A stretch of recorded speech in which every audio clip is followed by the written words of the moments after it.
बच्चों, आज आप मेरे साथ आपकी पाठ्य पुस्तक बसंत भाग 3 का पाठ 7 क्या निराश हुआ जाए पढ़ रहे हैं, जो कि निबंध विधा में हमारे लेखक श्री हजारी प्रसाद द्विवेदी जी ने लिखा है। बच्चों, आप मेरे साथ पिछले भागों में यह पाठ पढ़ चुके हैं तथा पाठ पर आधारित अभ्यास प्रश्न भी हल कर चुके हैं।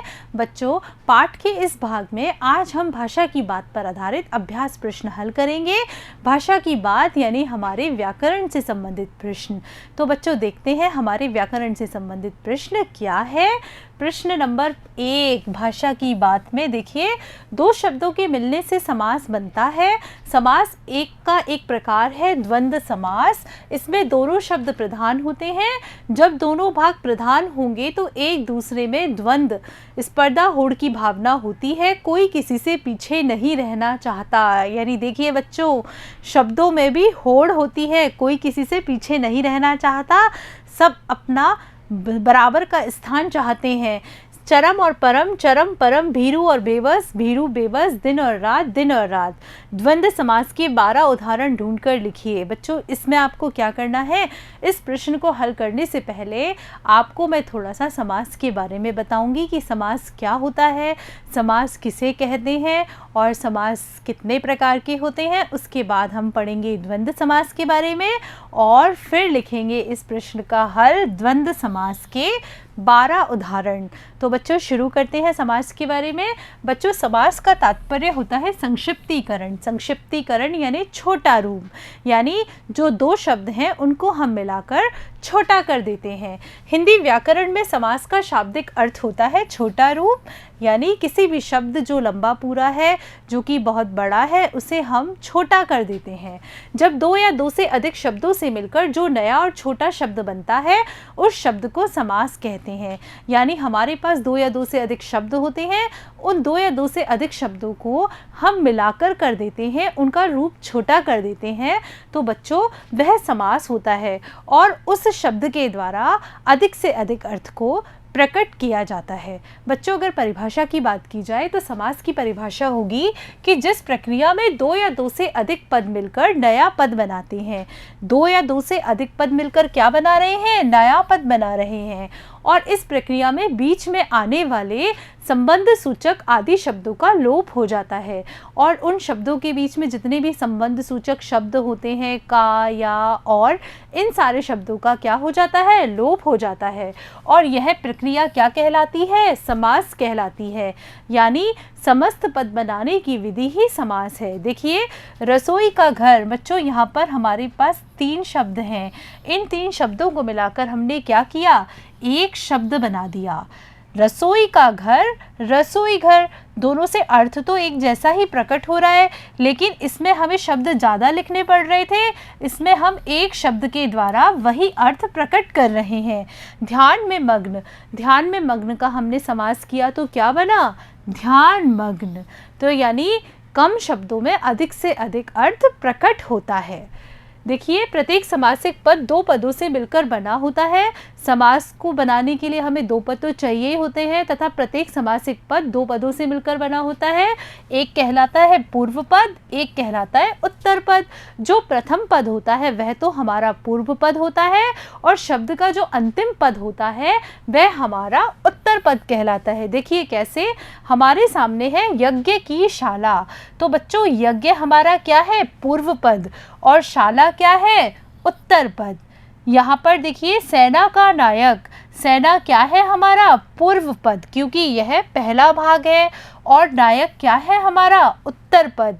अमीर और गरीब, अमीर हमारा क्या है, पूर्व पद, गरीब क्या है, उत्तर पद।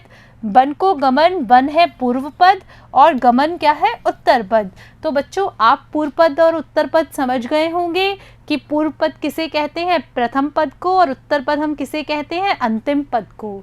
देखिए अब समास के प्रकार। बच्चों, अर्थ के आधार पर समास के 6 प्रकार माने गए हैं। कौन कौन से 6 प्रकार, द्वंद्व समास, अव्ययीभाव समास, तत्पुरुष समास, द्विगु समास, कर्मधारय समास और बहुव्रीहि समास। बच्चों, आपकी पाठ्यपुस्तक में जो प्रश्न है वह हमारा द्वंद्व समास से संबंधित है। तो आज हम यहाँ पर द्वंद्व समास पढ़ेंगे, जानेंगे कि द्वंद्व समास क्या होता है तथा द्वंद्व समास में पदों को कैसे बनाया जाता है। देखिए, जिस समस्त पद में दोनों संज्ञा पद प्रधान होते हैं और वह द्वंद्व समास कहलाता है।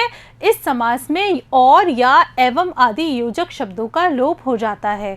बच्चों, इसमें क्या होता है, इसमें हमारे पास दो संज्ञा पद होते हैं और दोनों ही बराबर के होते हैं, दोनों में स्पर्धा होती है और उनके बीच जो इस तरह के शब्द होते हैं और, या, तथा, एवं आदि जितने भी योजक शब्द होते हैं उन योजक शब्दों का लोप कर दिया जाता है, वह हमारा द्वंद्व समास होता है। देखिए कैसे होता है, अन्न और जल। बच्चों, यह दोनों ही संज्ञा पद है, यह प्रथम पद है, यह अंतिम पद है।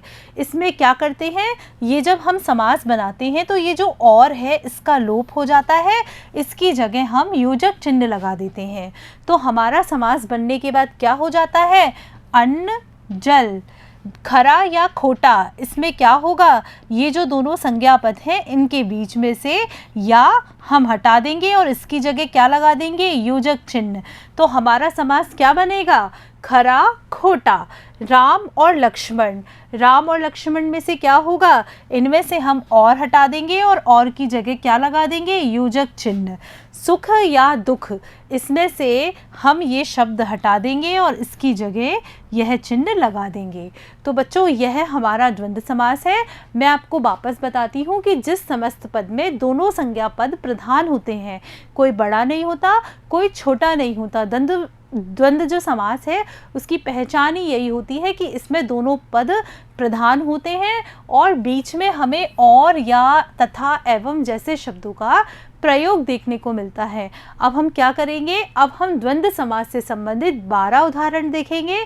देखिए, दिन रात, गांव गांव, भाई बहन, माता पिता, राम लक्ष्मण, सुख दुख, कागज पेंसिल, हाथ पैर, राजा रंग, गुरु चेला, हिंदी अंग्रेजी, फल फूल, सुख सुविधा।